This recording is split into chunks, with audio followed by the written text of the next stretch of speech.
है कि negative marking आया है तो निगेटिव मार्किंग को टैकल कैसे करें। तो हमारे पास दो तरह के लोग, निगेटिव मार्किंग को टैकल करने से पहले आप दो लोगों की स्थिति को समझिए।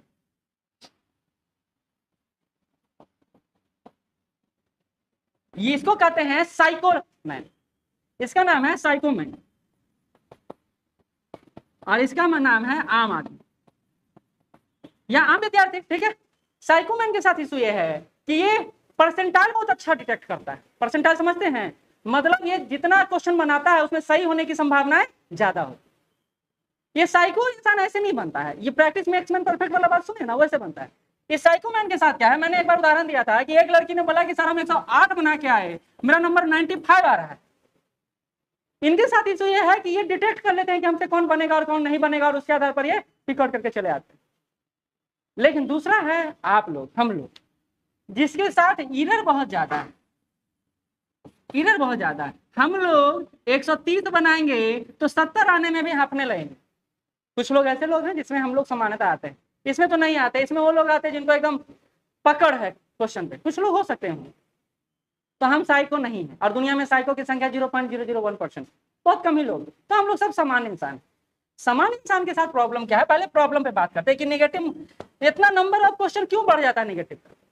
तो नेगेटिव मार्क्स क्यों बढ़ जाता है,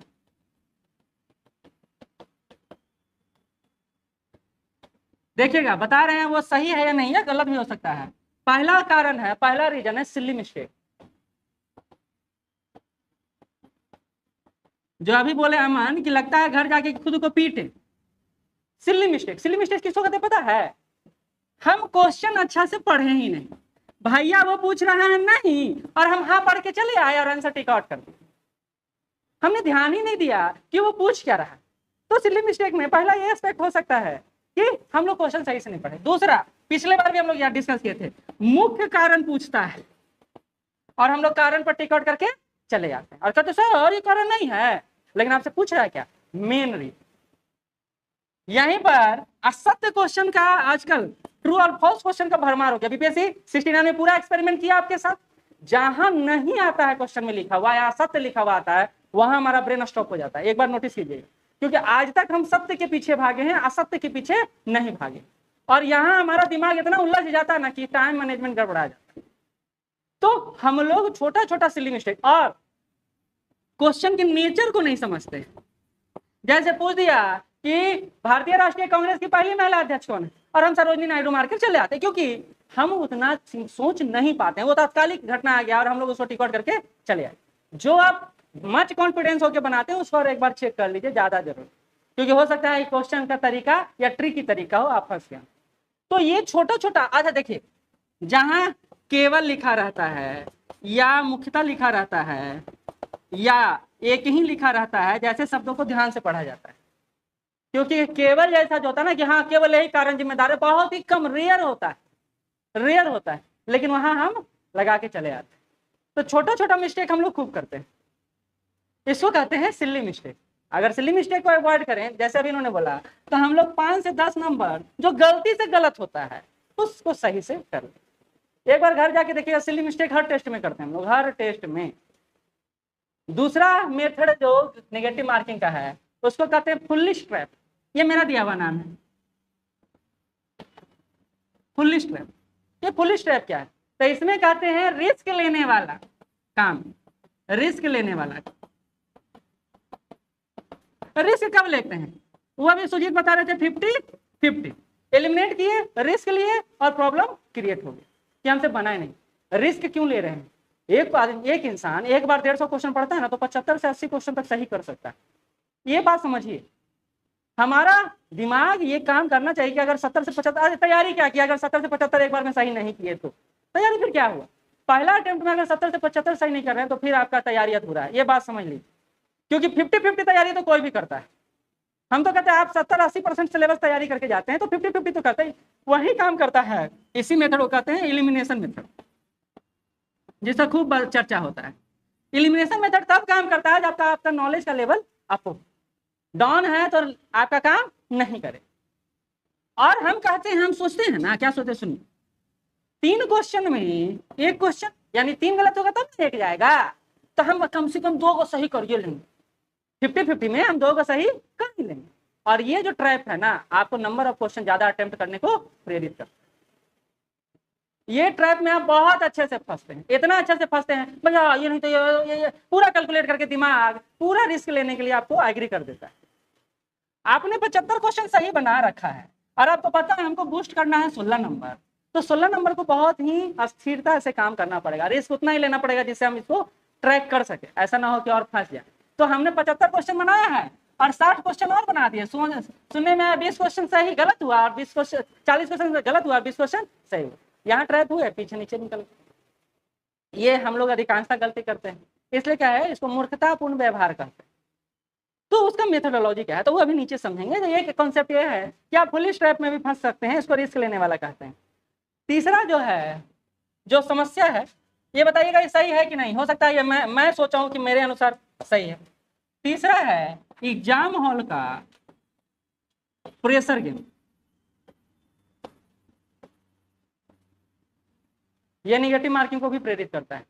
एग्जाम हॉल में जाने के बाद हम इतना प्रेशराइज होते हैं, हमको दिमाग में चलता है हमको पास से करना है, हम फेल करने के लिए नहीं एग्जाम देते। एक बात और नोटिस कीजिएगा, जो टेंशन फ्री होकर एग्जाम देगा उसका पहला एग्जाम में नंबर अच्छा है। जो प्रेशर फ्री हो एग्जाम देगा उसको 50 नंबर भी आ गया तो उसको कहेगा क्या, हाँ बिना पढ़े 50 ला दिए, तो पढ़ के कितना लाएंगे, क्योंकि उसके पास प्रेशर नहीं है, वो जितना नॉलेज है उसका मैक्सिमम यूटिलाइज करता है। लेकिन हमारे पास नॉलेज ज्यादा है और हम ऑप्शन में फंसते हैं, ऑप्शन में फंस जाते हैं। और ये प्रेशर गेम क्रिएट जब होता है तो उसको टैकल करने का तरीका पता होना चाहिए, और नहीं टैकल कर पाइएगा तो आप गलत करके आइएगा। इसलिए कहा जाता है घर में सर सब सही बना देते हैं, लेकिन क्लास में आते हैं, टेस्ट में बैठते हैं, सब गलत होने लगता है। क्यों? क्योंकि आप प्रेशर को मिनिमाइज नहीं करते। अब प्रेशर कितना बड़ा रहता है सोचिए, प्रेशर कितना बड़ा है इसको एक बार नोटिस करिए। हम लोग को पहले सब्जेक्ट सिलेक्शन करना होता है, टेस्ट देते समय, एग्जाम देते समय हमारा कौन सा सब्जेक्ट सबसे अच्छा है उसको सिलेक्शन करना होता है। प्रेशर गेम में हम सब्जेक्ट सिलेक्शन अगर गलत कर दिए तो पूरा एग्जाम ही प्रेशर में बीतेगा। पहला सब्जेक्ट सिलेक्शन। दूसरा क्वेश्चन पर समय ज्यादा देना, कि भैया ये सेक्शन पर इतना समय दे देंगे तो एकदम सही हो जाएगा। क्वेश्चन पर ज्यादा समय जो नहीं बन रहा उस पर भी हम दिमाग लगा रहे हैं, भैया एकदम बना ही देंगे, नहीं बनेगा। क्वेश्चन पर समय देने का मतलब है टाइम मैनेजमेंट खराब हो जाएगा। 2 घंटा का टाइम मैनेजमेंट खराब हो जाएगा, लास्टली आप प्रेशर में आइएगा। ये प्रेशर गेम होता है और इसके कारण हम लास्ट में रिस्क ज्यादा लेना शुरू कर देते हैं। भैया अभी तक 80 क्वेश्चन हुआ है, 90 क्वेश्चन हुआ है, 100 क्वेश्चन हुआ है, 50 क्वेश्चन या 20 क्वेश्चन रिस्क लिए तो कितना बड़ा रिस्क चला गया। और रिस्क लेते समय जब टाइम कम होता है तो हम ज्यादा दिमाग नहीं लगाते, पटापट मारते हैं। तो हमको लगता है कि नेगेटिव मार्किंग के पीछे ये 3 कारण हो सकते हैं। आप और कोई कारण बुझा रहा हो या समझ में आ रहा तो हमको बताइए। हाँ हाँ हाँ हाँ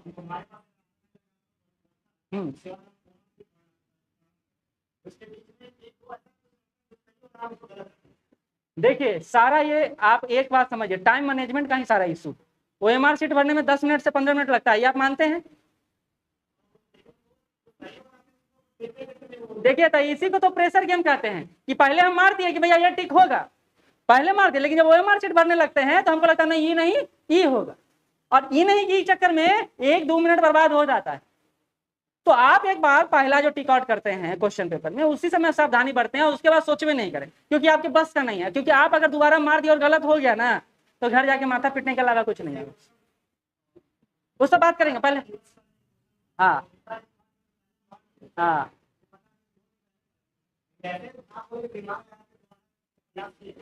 गलत हो गया तो हम एक बार पहला बार जो देखिए एक चीज बताते हैं, हमारा एक एक्टिव माइंड होता है, एक डिसएक्टिव होता है। एक सुसुप्त अवस्था में दिमाग होता है, वहां ज्ञान का सारा केंद्रण रहता है। वहां से आवाज आता है भैया ये तो पढ़े थे लगता है, तो पहला बार में वो आवाज आता है। दूसरा बार में क्या कहता है, अच्छा लगता है ये वो पढ़वे किए थे, ये हो सकता है, वो फिर से आवाज देता है। तो ये आप पर निर्भर करता है। देखिए फर्स्ट स्ट्राइक ज्यादा अच्छा होता है, फर्स्ट स्ट्राइक जो होता है ज्यादा बेहतर होता है, सेकंड स्ट्राइक में कंफ्यूजन क्रिएट होता है। तो हम 3 कारण लेके चल रहे हैं कि हमारा नेगेटिव मार्किंग इस कारण से होता है। बाकी सारा आपका जितना भी डाउट है इसी तीनों में आ जाएगा। अब आते हैं कि हम इसको मिनिमाइज कैसे कर सकते हैं। तो एक बात नोटिस करिएगा, ये बहुत व्यवहारिक बात बता रहा हूं, आप इसको नोटिस कीजिएगा, शायद आपके लिए बेहतर।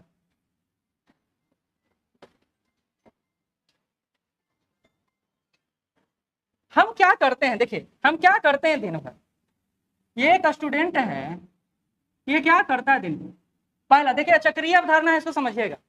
कंटेंट, कंटेंट मतलब होता है किताब, कॉपी, मटेरियल जो भी है उसका स्टडी करते हैं, कंटेंट स्टडी यही करते हैं, चाहे क्लासरूम का ही कंटेंट मटेरियल क्यों ना हो। दूसरा कंटेंट प्रोसीजर क्या है, कंटेंट दूसरा प्रोसीजर है कंटेंट पढ़ने के बाद रिवीजन करना, दूसरा प्रोसीजर है। तीसरा प्रोसीजर है रिवीजन करने के बाद प्रैक्टिस करना, और चौथा काम है प्रैक्टिस करने के बाद टेस्ट देना, और पांचवा काम है एनालिसिस करना, और फिर छठा काम है फिर स्टडी करना। इस मेथड को समझिए, बहुत बहुत ईमानदारी से आप बात करिएगा। क्या हम ये काम नहीं करते हैं या नहीं करते हैं तो अधूरा है हमारा काम। पहले हम लोग कंटेंट पढ़ते हैं, कोई भी किताब, कोई भी मटेरियल, कोई भी क्लासरूम करते हैं, ये हमारा प्राइमरी काम है। आप तो ऐसे ही शुरू नहीं हो सकते हैं। हमारा सेकंड काम है कि जो पढ़े हैं वो याद रहे हैं, और उसके लिए रिवीजन। तो हमारे भारत में क्या है या बिहार में क्या है, पढ़ने पर फोकस है, रिवीजन पर फोकस नहीं है। भाई वो लेखक के बुक पढ़ लो, वो लेखक के बुक पढ़ लो, ओकर करंट पढ़ लो, ओकर करंट पढ़ लो, एकर करंट पढ़ लो, वो किताब ये किताब, और आपके पास जो मेन कंटेंट था जो आपने पढ़ा था वो याद ही नहीं। तो आपने ये शेड्यूल को अगर स्किप किया तो आपके नेगेटिव मार्किंग होने की संभावना है ज्यादा, याद रखिएगा ये बात। दूसरा बात इसी में याद कर, कंटेंट हम लोग पढ़ने का तरीका 2-3 तरह का रखते हैं। खाली हमको पढ़ लेना है, समझ में आए नहीं आए उससे कोई ज्यादा मतलब हमको नहीं। ज्यादा से ज्यादा पढ़ो, ज्यादा से ज्यादा नहीं पढ़ो, बल्कि तरीके से पढ़ो, ये बेस्ट मेथड। ज्यादा बुक पढ़ लेने से क्या होगा, हाँ पढ़ने का एक और तरीका है, एक बार बुक को पढ़िए, 2 बार पढ़िए, फिर तीसरा बार पढ़िएगा तो वो बुक खुद ही आपके साथ चलने लगे। ये भी एक मेथड। लेकिन हम एक बार पढ़ लिए एक बुक, फिर दूसरा बुक, फिर तीसरा बुक, दिमाग में कुछ रहेगा नहीं। तो कंटेंट स्टडी कैसे करते हैं, इस स्टडी को रिवीजन में कैसे कन्वर्ट करते हैं, इस रिवीजन को प्रैक्टिस में कैसे कन्वर्ट करते हैं। इसलिए घटना चक्र बुक बोला जाता है, प्रभात बुक बोला जाता है, जो भी बुक है ये क्या है, प्रैक्टिस बुक। फिर प्रैक्टिस करके हम कॉन्फिडेंस में आ गए, भैया हमको ये सवाल रहा है, अगला टेस्ट देंगे तभी ना हमको पता चलेगा। रियल कंपटीशन कैसे पता चलेगा, टेस्ट देंगे तो। टेस्ट दिए, फिर उसके बाद सबसे मेन सेक्शन होता है एनालिसिस, कि हम कहाँ लैग कर रहे हैं, कहाँ हमारा स्ट्रॉन्ग पॉइंट है। एनालिसिस किया, फिर कंटेंट पर गए।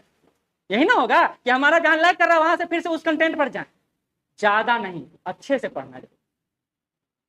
अगर ये प्रोसेस आप प्रॉपर रूप से कर रहे हैं तो निगेटिव मार्किंग को मिनिमाइज कर सकते हैं।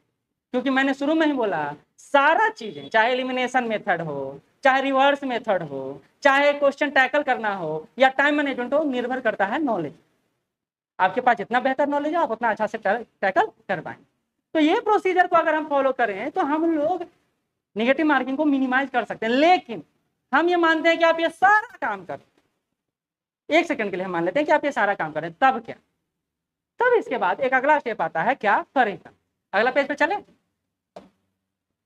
क्या करें, बड़ा प्रश्नवाचक चिन्ह। तो चलिए, एक मेथोडोलॉजी हम बता दिया आपको, दूसरे मेथोडोलॉजी को समझिए। पहला है एक्यूरेसी लाना, एक्यूरेसी पर काम करें। एक्यूरेसी मतलब समझते हैं, मतलब हम जितना बनाए हैं उसमें सही होने की संभावना है ज्यादा, सटीकता से। क्या हम एक्यूरेसी पर काम करते हैं? न बुक के साथ एक्यूरेसी है, न मटेरियल के साथ एक्यूरेसी है, न खुद के साथ एक्यूरेसी है, न प्रैक्टिस सेट के साथ एक्यूरेसी है, तो टेस्ट तो एक्यूरेसी में आएगा ही नहीं आएगा। अगर गलत होगा तो फिर टोकिएगा, नहीं सर हम ऐसा करते हैं सर। एक्यूरेसी मतलब होता है जो यूनिट पढ़ लिए उससे भैया जहां से क्वेश्चन पूछ लो हमारा बनेगा, जो भी पूछ लो हमसे बनेगा। इसको कहते हैं 100% एक्यूरेसी। क्या हमें एक्यूरेसी पावर है? क्या हम एक्यूरेसी क्रिएट कर पाए हैं? तो नहीं, बकवास के अलावा कोई काम नहीं। हम क्या, वो टीचर को बता दिया है तो एकदम ओकरे से पढ़ेंगे, वो बता दिया ओकरे से पढ़ेंगे, वो बता नहीं, ये आपको क्रिएट करना, ये टीचर का काम नहीं, ये आपका काम है एक्यूरेसी पर काम करना। कि आप जितना नंबर ऑफ क्वेश्चन टैकल किए हैं उसमें भैया एकदम आंख बंद करके क्या 80 एकदम सही होगा, उसमें कोई झोलझाल नहीं। इसको कहते हैं एक्यूरेसी पावर। और जब एग्जाम हॉल में जाते हैं तो पहला अटेम्प्ट जो करते हैं उस पर एक्यूरेसी पावर का ज्यादा योगदान होता है, यानी आप कितना सही पहली बार में बना ली। तो क्या आपका एक्यूरेसी है अच्छा? नहीं है, नहीं है। दूसरा स्टडी प्लस रिवीजन में, जो अभी बताया, स्टडी प्लस रिवीजन में। और एक्यूरेसी को बढ़ाने में काम कौन करेगा? ये मिल। तीसरा जो अभी बताए, तुक्का विधि, जो हम लोग लास्ट में बताते हैं। देखिए हम लोग को भी वीडियो चलाना होता है, पहला बात। दूसरा बात, कभी कभी मेथोडोलॉजी काम भी कर जाता है। जैसे पहले निगेटिव मार्किंग बीपीएससी में नहीं जाता, हम बोलते बी करते चले जाओ, या एलिमिनेशन मेथड का प्रयोग करते, ये कभी संभव है? अच्छा बी ही किए या सीसी ही किए तो कितना सही हो सकता है? 5 गो, तो क्या 5 हुआ ना भाई, इसको कहते हैं तुक्का मेथड। ये शॉर्टकट मेथड कहलाता है। ऐसे मेथडोलॉजी का प्रयोग ना करें, लेकिन हाँ इलिमिनेशन मेथड का प्रयोग करना ही पड़ेगा, और इलिमिनेशन मेथड में भी यही काम आएगा, उसको कहते हैं एक्यूरेसी। जितना एक्यूरेसी बढ़ाइएगा एलिमिनेशन मेथड उतना ही स्ट्रांग होगा। उसी के साथ साथ आप रिवर्स मेथड का प्रयोग कर सकते हैं। रिवर्स मेथड क्या कहता है समझते हैं? कि हम पहले क्वेश्चन से आंसर पर जा रहे हैं, आंसर से क्वेश्चन पर जा रहे हैं, और उसे कैसे टैकल कर सकते हैं। मतलब हम इतना नहीं दिमाग लगाए, हम रिवर्स मेथडोलॉजी पर काम करें, उससे ही बात करेंगे। एक बात और यहाँ पर सबसे ज्यादा ध्यान रखना है कि जीरो नॉलेज वाले क्वेश्चन को छूना ही नहीं है, स्किप।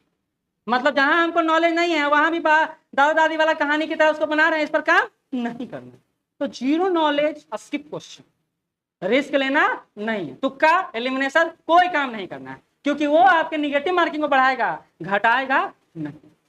और एक बात हमेशा ध्यान रखें, क्या करें निगेटिव मार्किंग में, कि हमारा कट ऑफ कितना है। अगर हम 90+ सही बना चुके हैं, हमको पता है, और हम तब भी बनाने के लिए प्रेरित हो रहे हैं, तो यह आप खुद के लिए गड्ढा खोद रहे हैं, खुद के लिए। देखिए जहां एक्यूरेसी बढ़ेगा, तो मैंने अभी बोला आपको कि 105 क्वेश्चन बनाई, 95 सही, एक्यूरेसी पावर बहुत ज्यादा।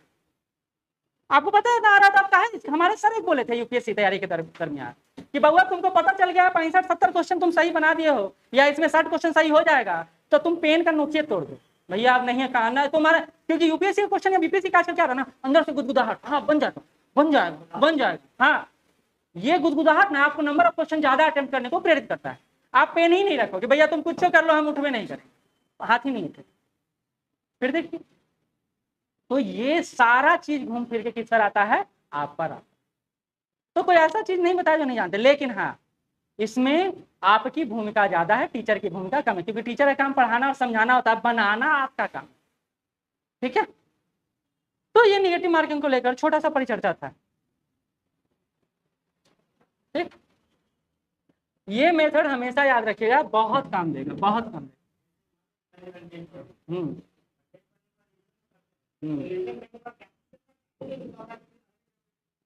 हम आपसे पूछ रहे हैं एक बात सुनिए, हमने बच्चे को जन्म दिया है, हम उसका लालन पालन भी 10-15 साल तक अच्छा से कर रहे हैं, और लास्ट में उसको छोड़